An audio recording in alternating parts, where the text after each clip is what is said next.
dia, pessoal! Meu nome é Nathalie e bem-vindos a mais um vídeo de caso criminal ou mistério. É um mistério, na verdade. Hoje nós vamos falar sobre o caso da família Al-Hili, também conhecido como o Massacre de Annecy ou o Assassinato dos Alpes Franceses. Como sempre, antes de começar, eu gostaria de dizer que eu não quero ofender ninguém com as coisas que eu falo nesses vídeos de mistério e caso criminal. Eu faço esses vídeos por motivos educacionais, para que esses casos fiquem mais conhecidos e esses assuntos sejam mais discutidos. No vídeo de hoje, como vocês já podem imaginar, a gente vai falar sobre armas de fogo e a gente vai falar sobre crianças sendo atingidas por armas de fogo também. Então, se você tem algum gatilho com esse tipo de coisa, por favor, tome cuidado, vamos com calma. Eu acho que esse vai ficar um pouco mais longo. Outra coisa que eu tenho que dizer é que muitas informações online sobre esse caso podem estar erradas.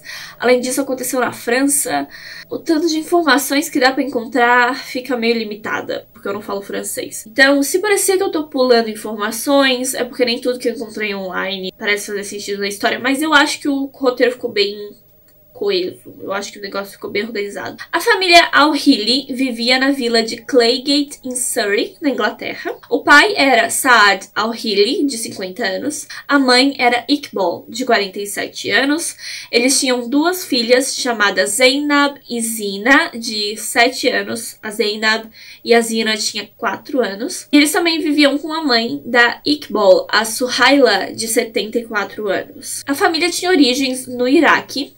Viviam na Inglaterra e adoravam viajar. Saad conheceu a Iqbal em Dubai e os dois se casaram depois de 3 meses só de namoro. E ele já morava em Londres e ela resolveu se mudar para Londres com ele.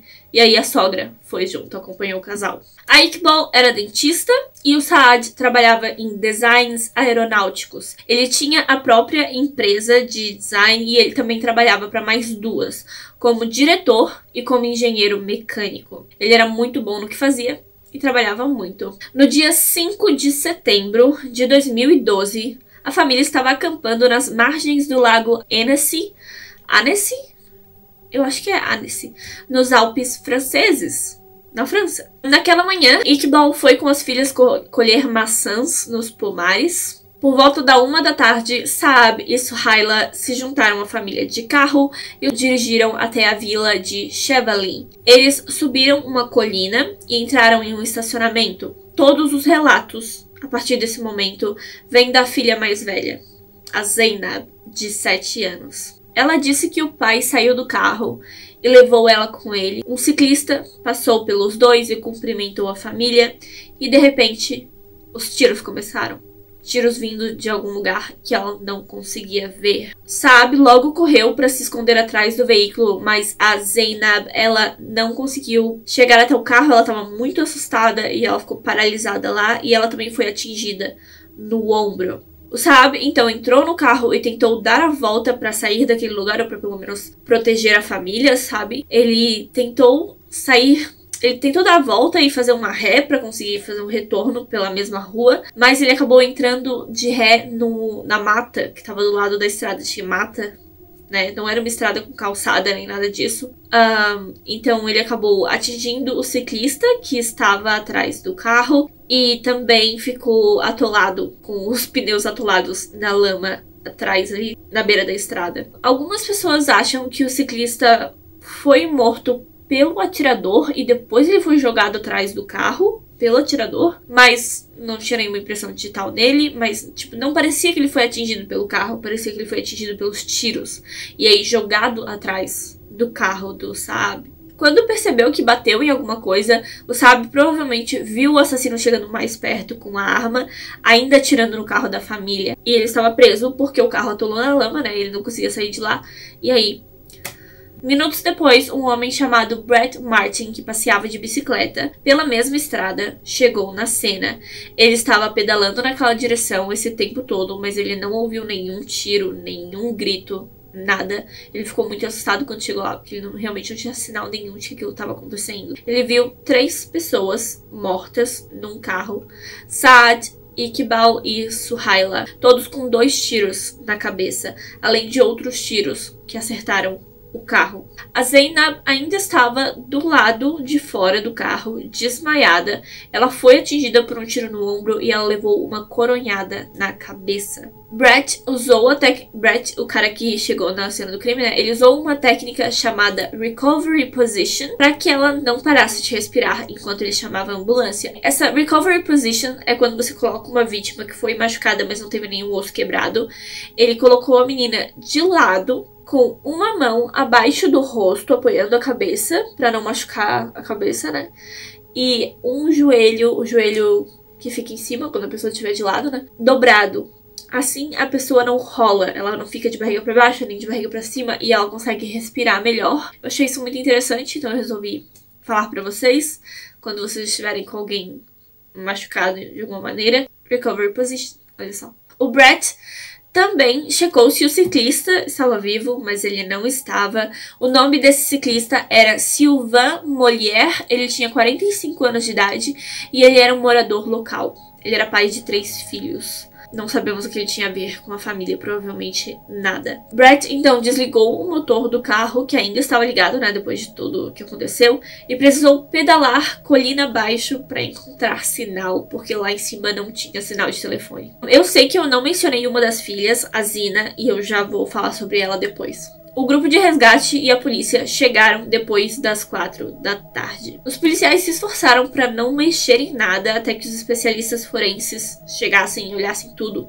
Impressões digitais e marcas de pólvora e etc. Então, eles esperaram, eles não encostaram em nada, eles só fecharam a cena. E os especialistas forenses viriam de Paris, então demoraria algumas horas para eles chegarem. A Zainab foi levada ao hospital e sobreviveu. Ela estava mal, né? Claro, ela sofreu muitos machucados, mas ela estava viva, ela conseguia falar, estava tudo bem. E foi só quando conversaram com o pessoal do acampamento que a polícia descobriu que eles tinham mais uma filha, que a família Al-Hili tinha mais uma filha. Então, eles começaram a procurar pela Zina, pensando que ela tinha fugido, desapareceu na mata ou foi sequestrada, né? Nunca se sabe. Ela podia estar escondida no mato esperando que fosse seguro, né? Mas começaram as buscas por ela. Eles usaram helicópteros e tropas, subiram a montanha a pé procurando pela menina. Mas a Zina só foi encontrada à meia-noite, quando o time forense finalmente começou a investigar o interior do carro.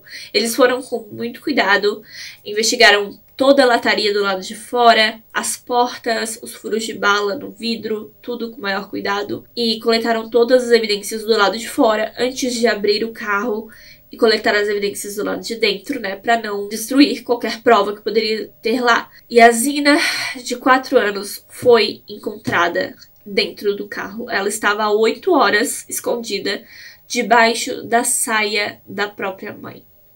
A mãe dela estava falecida, mas ela não sabia, ela só tava com muito medo.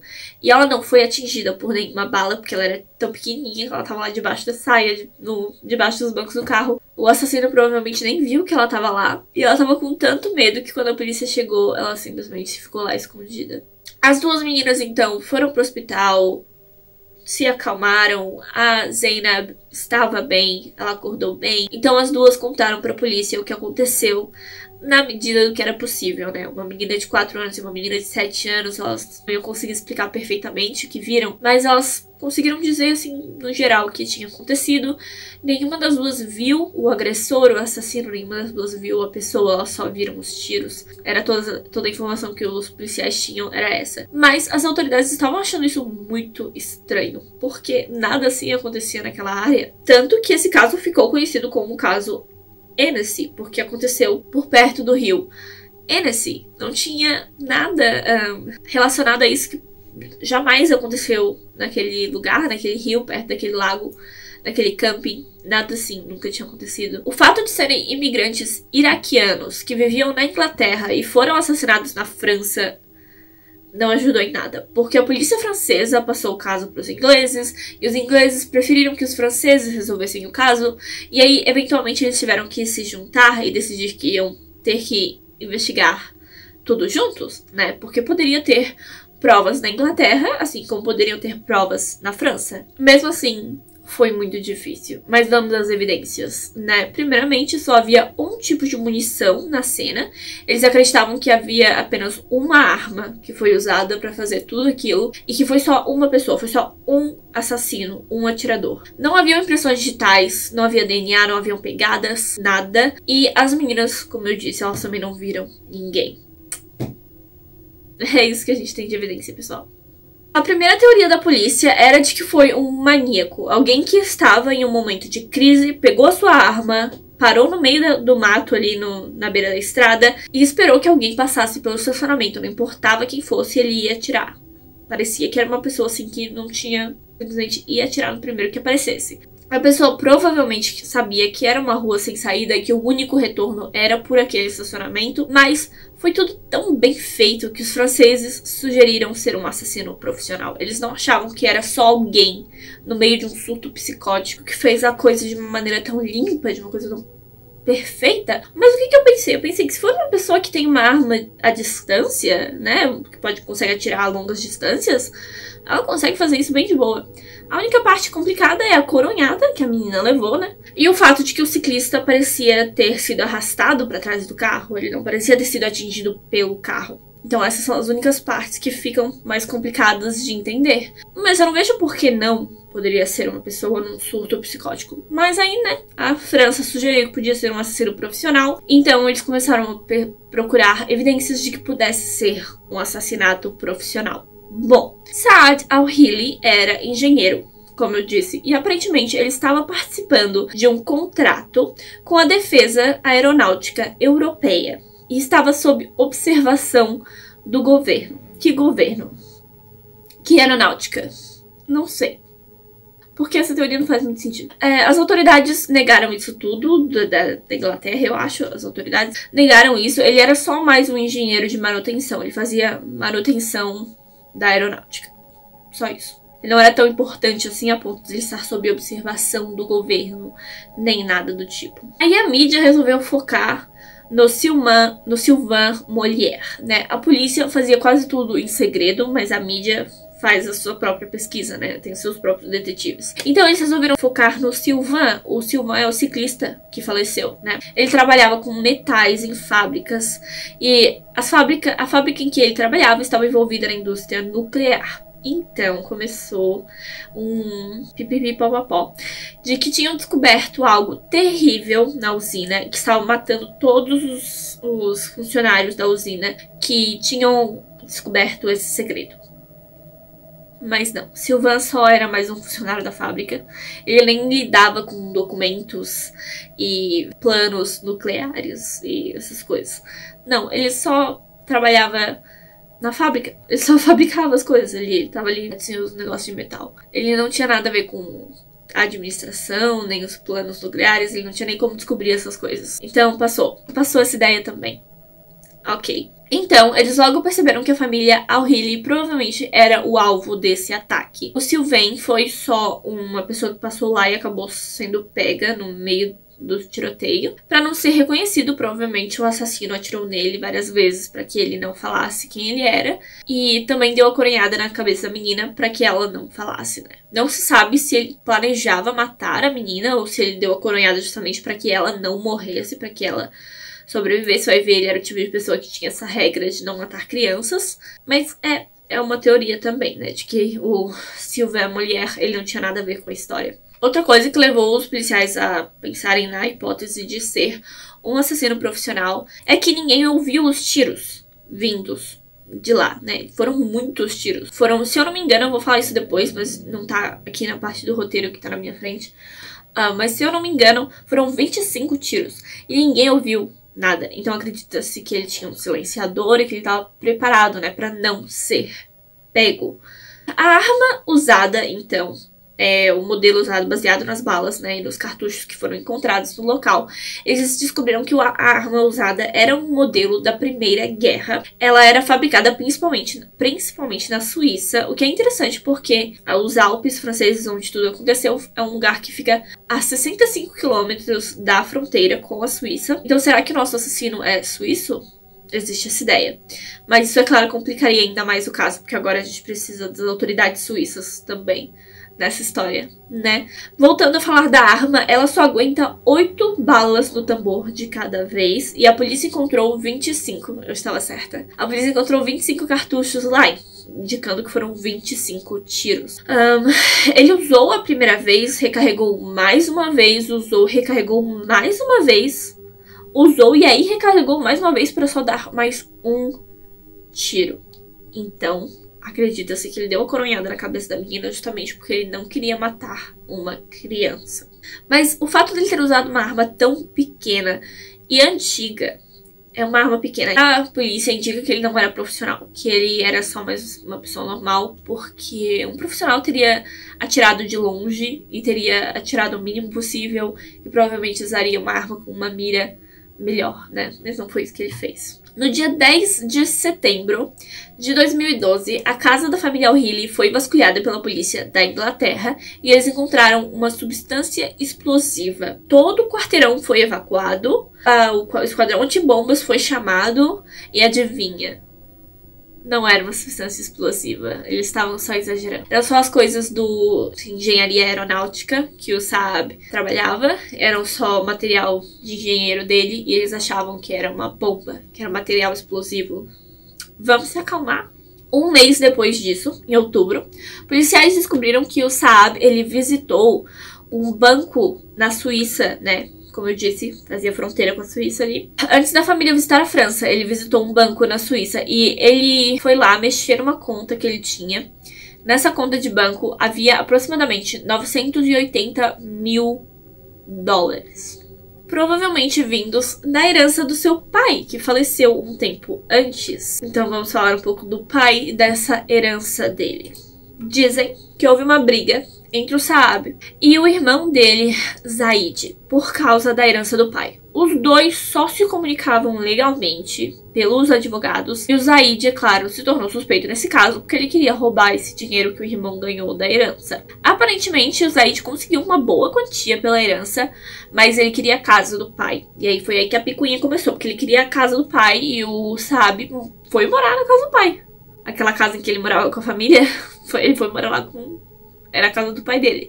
E o Zaid queria essa casa. Aparentemente eles tinham uma picuinha bem grande. Mas, né, é claro que o Zaid negou tudo.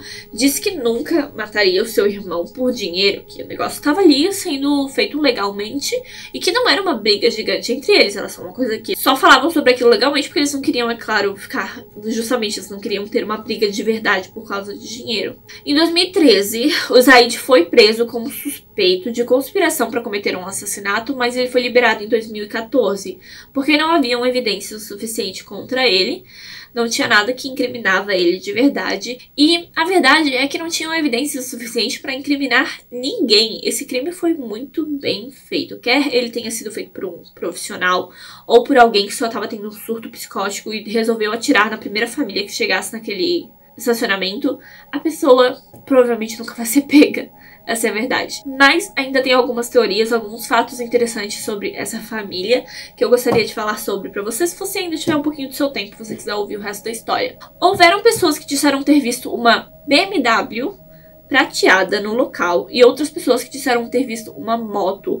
Foi feito até um retrato falado de um cara que passou lá de moto e que aparentemente era super suspeito porque passou por lá de moto naquele momento que tudo estava acontecendo. Então um ex-policial, que era esse cara de moto, foi preso e investigado como suspeito.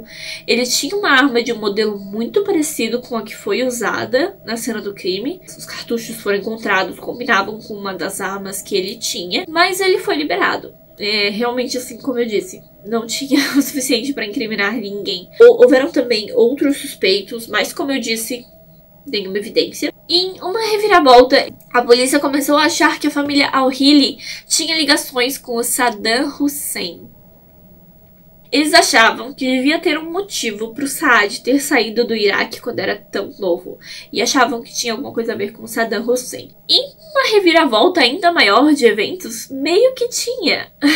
mas não como você imagina. O pai do Saab tinha problemas políticos com o mesmo partido do qual o Saddam Hussein participava. Ou seja, o pai dele era contra o Saddam Hussein e as ideias do Saddam Hussein. Então ele resolveu sair do país e ele foi até atacado dias antes de sair do país e teve que ir para o hospital porque ele queria proteger a sua família. Ele percebia que alguma coisa muito ruim ia acontecer. Então ele saiu do país. Mesmo assim, a mídia dizia que a família al-Hili estava do lado do Saddam Hussein. E aí, é claro, o Zaid, o irmão do Saab, resolveu aparecer na mídia e dizer: gente, isso é impossível. O meu pai sempre foi contra esse partido. Todos nós somos contra o Saddam Hussein. Saddam Hussein também já estava morto há um tempo quando tudo isso aconteceu. Então, todo mundo começou a dizer que foi o contrário, né? Se eles eram tão contra o partido do Saddam Hussein, então é possível que o Saddam Hussein tenha matado a família em retaliação por eles terem abandonado o país no meio do levante político dele e tudo que ele tava fazendo, que eu não faço ideia do que ele tava fazendo, porque realmente eu fiquei com preguiça de pesquisar e eu sinto muito por isso. Poderia colocar aqui toda a história de Saddam Hussein pra vocês, mas eu fiquei com preguiça. A verdade é que a família al-Hili não era uma ameaça pra ninguém no Iraque. Eles não estavam ameaçando o governo de ninguém. Eles saíram do país justamente pra não causar mais nenhum problema e pra ninguém ameaçar mais eles. Então, sabe, acabou. Acabou. Isso também meio que explica todo o dinheiro do pai dele, né? O pai dele aparentemente era um político, então ele tinha muito dinheiro. A única coisa que sobrou investigar, então, e eu tô dizendo, a polícia foi fundo nesse caso, eles queriam encontrar um culpado. Então eles investigaram o passado da Iqbal. Iqbal, não sei se vocês lembram, é a mãe da família, né? A esposa do Saab, e aparentemente ela tinha um ex-marido estadunidense. Pois é, e aí a gente já começa a pensar nos americanos com armas, né, com inveja e etc. Mas não. O nome dele era James Thompson e ele faleceu no mesmo dia em que os assassinatos aconteceram. Ele mesmo confirmou que foi só pela imigração. Tipo, há muito tempo atrás, é claro, ele já estava morto quando a polícia descobriu que ele existia na vida da Saab, né? Mas as pessoas ao redor dele disseram, não, os dois só casaram pela imigração, para que ela pudesse estudar nos Estados Unidos. Ele ajudou ela e foi só isso, nunca teve nenhum problema entre os dois. Eles dormiam em quartos separados, moravam na mesma casa, mas dormiam em quartos separados. E após 2 anos, que ela terminou o seu curso de dentista nos Estados Unidos e tal, os dois se separaram sem nenhum drama. Foi realmente uma amizade, assim, que os dois tiveram. E ela voltou pra casa. E deu tudo certo, assim, foi só isso mesmo. O James, ele vivia nos Estados Unidos e ele morreu por um ataque cardíaco, então também realmente não teve nenhuma coisa, não teve nada a ver com a morte dela.